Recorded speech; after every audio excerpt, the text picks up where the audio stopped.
So this is the carburetor that's been cleaned up, and just to give you the visuals on it, this is how it would be sitting on the bike. This is the top, this is the bottom. This mechanism here, that's for the choke, which affects both carburetors. And then we've also got the throttle mechanism here, and this affects the butterfly mechanisms on both sides, which allows more or less air to go into the carburetor as you open up the throttle. You can see the mechanism there, which allows it to affect the butterflies on both carburetors simultaneously. But these two carburetors are identical in relation to how they're set up internally. So I'm just going to do a video on one of the carburetors, and it's exactly the same process that you do on the second one. So firstly, what I'm going to do, I'm going to remove these 4 screws here. This is the petrol bowl on the bottom of the carburetor, and I'm also going to take out this screw here. That's the drain plug screw on the bottom of the carburetor, which allows it to collect any moisture in the petrol and any dirt, and periodically you should release that screw and drain the petrol that's sat in that drain bowl at the very bottom of the carburetor, to make sure that you drain off any dirt or water droplets that may have collected in the fuel. So I'm just going to take those out first, and we're going to spray later some carb cleaner into there to clear that airway into the carburetor. I don't know if you can see that there. It's got a tapered end there, so that as you unscrew it, it allows petrol to flow through that particular drain hole. As you screw it out, it allows a gap to appear because of the taper in the screw head. So we're just going to put that to one side and make sure we don't lose it. So that's the drain plug out. There is an electrical connector there. I believe it's for a sensor in the carburetor. That's the other sensor. On some carburetors, on some XVS's 1100s, there are 2 plugs here, a round plug and a square plug, electrical connectors. It just makes it a little bit easier if you take them off. But on this particular carburetor there is just one sensor cable to remove. And then we're going to release these 4 screws here. They're very soft headed screws, so just be careful that you don't strip them as you take them out.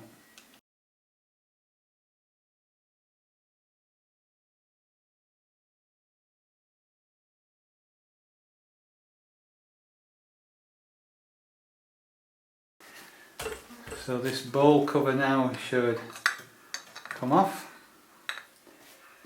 On the underside there we should have a view of the seal. We need to check that it's in good condition. However, I have got some replacement seals to put in. We can see the 3 jets here. We've got the idle jet, mid-range and the large jet.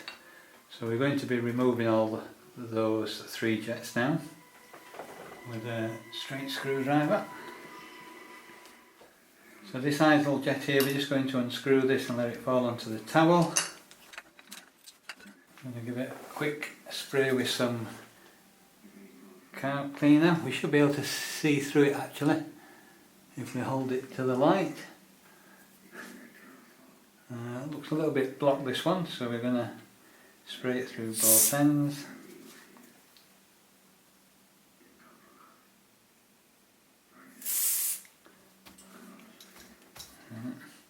Also you can see that there's some holes in the stems there, so we have got some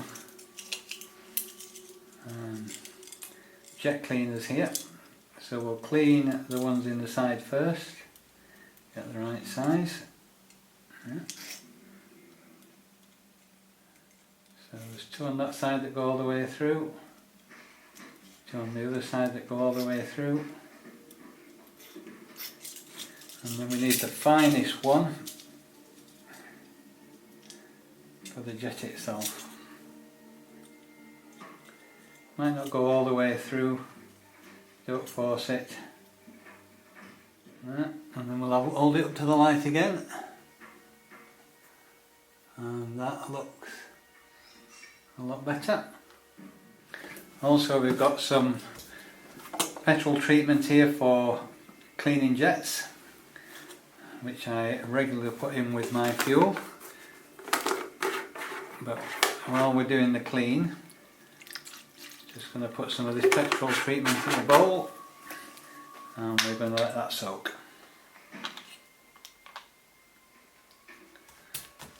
So we're going to take out the other two jets now. So this is the medium jet. As you take this one out, just be aware that there's a brass sleeve that comes out with this one. Make sure you don't lose it. Hold it up to the light. Make sure it's nice and clean.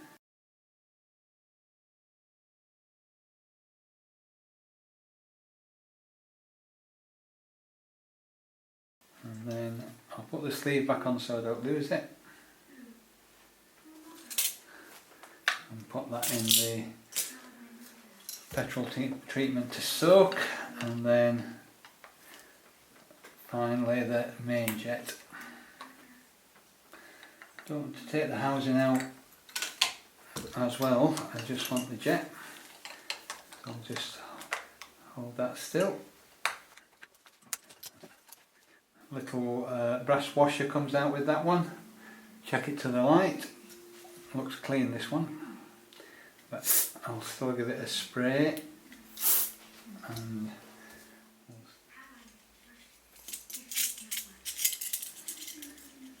both inside just so you can feel it. That's it. Brush the sides. Just gently do this, we don't want to affect the jet itself. Just clear out any debris. Give it another quick spray now.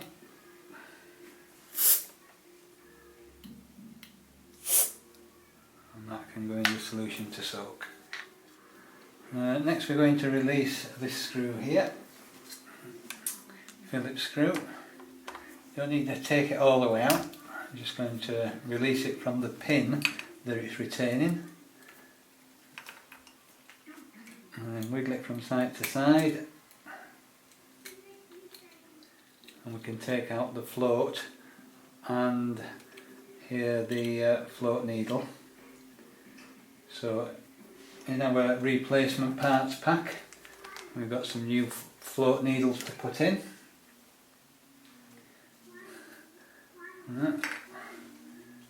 So we're just going to put that to one side for the moment.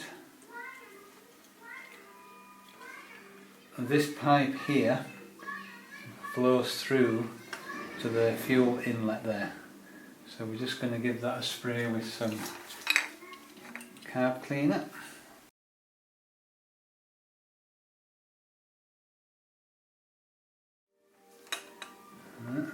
Just going to have a look inside the actual petrol bowl itself, fuel bowl, see if there's any debris.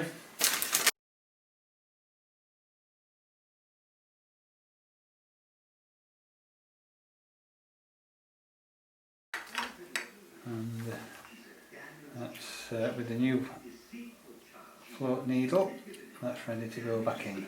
I'll just put that to one side for the moment. So what we're going to do now, we're going to do the same on the other side so that I can clean the jets and put them in the solution to soak. So I've done the same on the other side now, and I've got the jets soaking in the petrol treatment that's meant to be for cleaning carburetors.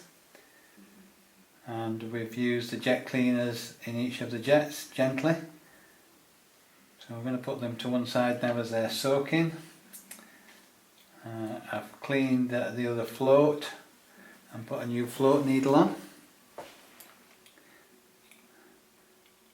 And I've sprayed some carburetor cleaner through this pipe into until the spray comes out of the other end, which is where the fuel comes in to the carburetor bowl.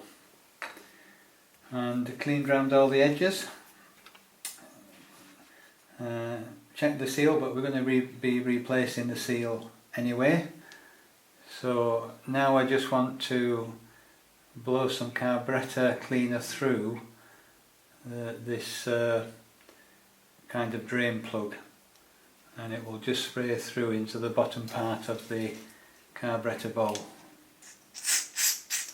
Right, just to blow out any debris that there might be. Do the same on the other one.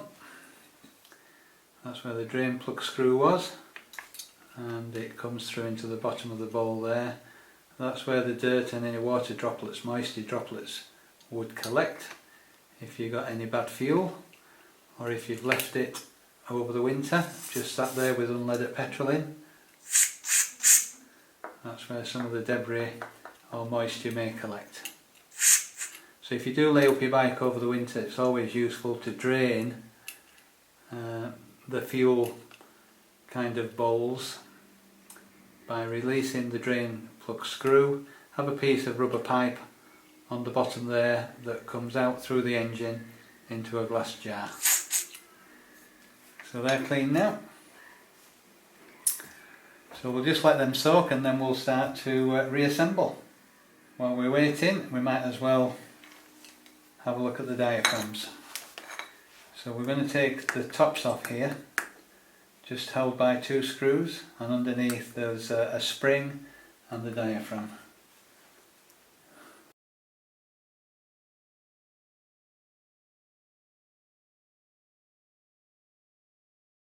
Don't want to force it too much because these screw heads are very soft and I don't want to strip the head.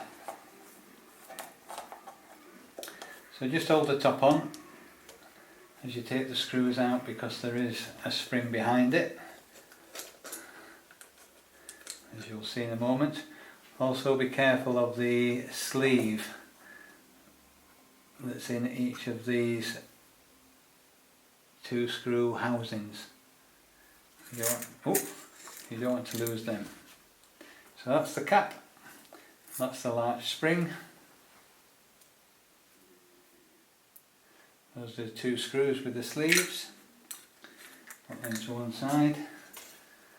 And then you're looking for the condition of the diaphragm, that there's no deterioration, rotting, any cuts or anything. This needs to be able to move up and down freely. But I have got some new diaphragms to put in anyway. If I'm taking the time to rebuild and service the carburetor, you might as well replace the diaphragms anyway. So ordered some new diaphragms to put in.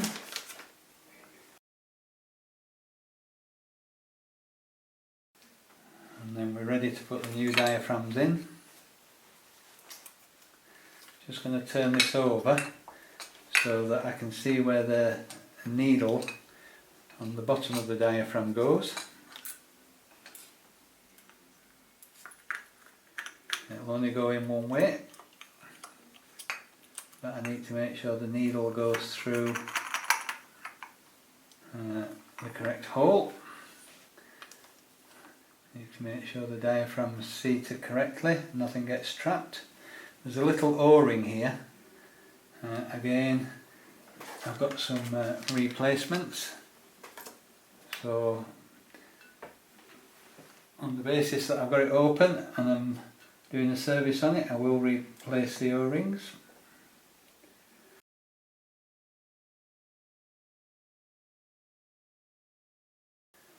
So replace the diaphragm, just check that it's seated correctly, needle's going into the correct hole, and then we need to put the spring back on. and then we're going to put the cap back on. If you're just doing a service and you want to have a look at the needle, there are some caps and washers that you can pull off with a thin pair of pliers. Just make sure you get them back on in the right order. But new diaphragms, if you go online, some of the online sites will enable you to get some diaphragms for this model of bike quite cheap. So my view is you better just put in new diaphragms in. Right, so we need the spring in there.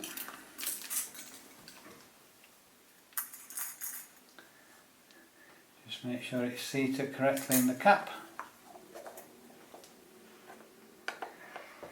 Make sure the moulding on the cap is the correct way around to cover the small O-ring.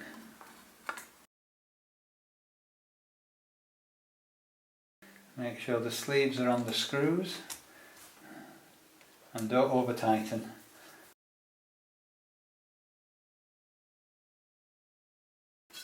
And then I'm just going to look at the diaphragm plunger, and we're just going to make sure it's nice and free and snaps back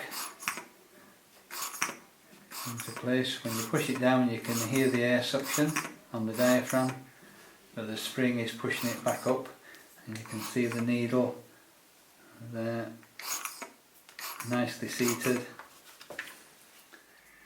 So we're just going to do that on the other side as well.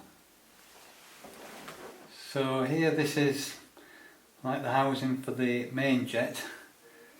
It did come on a little bit loose when I took out the jet itself, so I am going to unscrew it, and I have found some small jet holes there, so I'm just going to might as well clean those and put them to soak as well.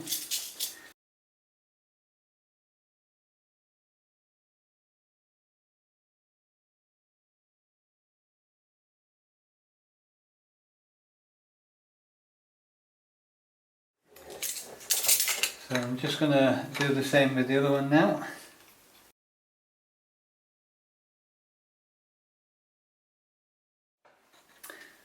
Now I just noticed on the other one no rubber seal, so I'm hoping I might be able to get one out of my service pack. Maybe there's another rubber washer I can put on there.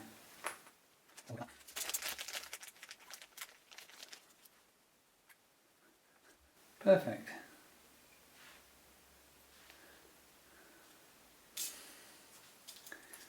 Let's give them a quick rinse again.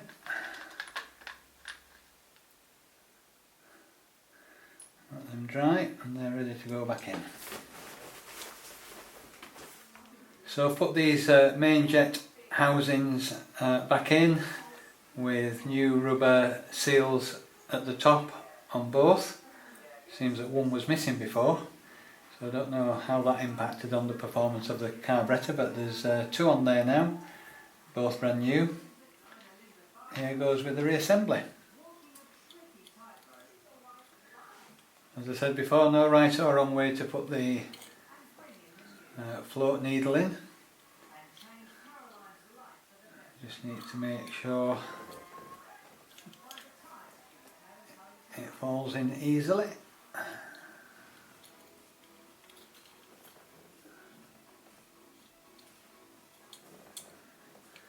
And the pin goes underneath that screw head.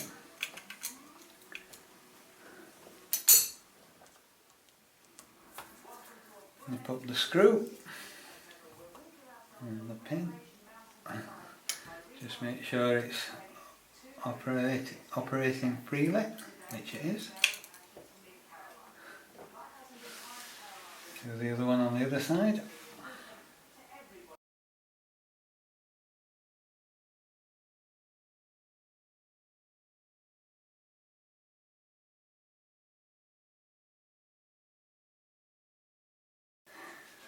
Right, need to put the 3 jets back in.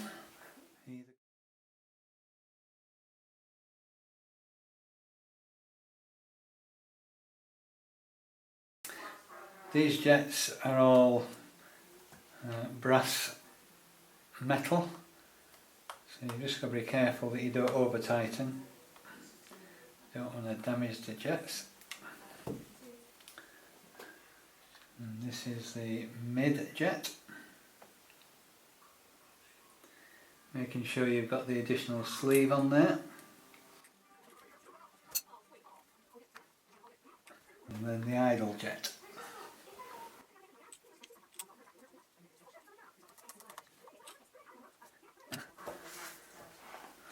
Do the other carburetor.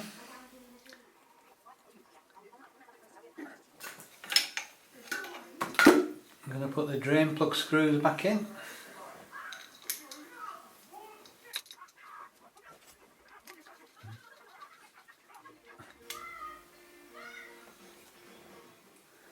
And finally we're going to put the float petrol bowls back on.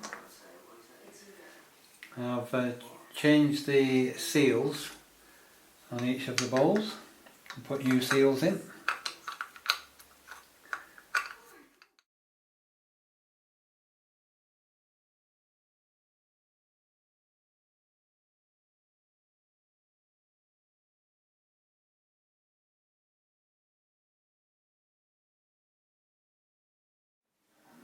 So I've got the two bowls screwed back onto the carburetor base, and they were a little bit tighter going back on. I presume it's because of the new seals, rubber o-ring on the top of the main jet housing, which seats probably on there within the casing, and with it being new rubber, a new seal, it's probably a little bit tighter, so I had to really press it down to get a flat surface to screw the bowls back onto. So I just need to reconnect the sensor wires, one on that side and this one on this side, and there's the a little wire retaining clip on this side for some reason. Might as well use it.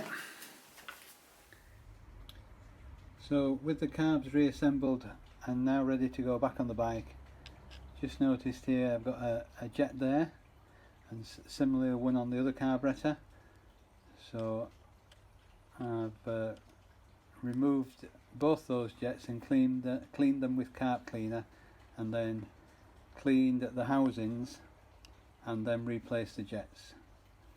So I've done that on both carburetors, and the other thing that I've just done is that here we've got the pilot mixture screw, and what you do to set that is that you turn it in, half turn, 1.5 turn, 2, and mine went in just over 2.25 turns. And then what I did is, when I outturned them, I did it 2.5 turns. This is because I was getting a little bit of a backfire on idle, and when they are set by the factory they tend to run a little bit lean. So I've just turned them out an extra 1/4 turn, these two screws, PMS, pilot mixture screws. When you take them out, there is a spring, a washer and a rubber o-ring, and they go back on in that order. So put the spring on first, then the washer, then the rubber o-ring.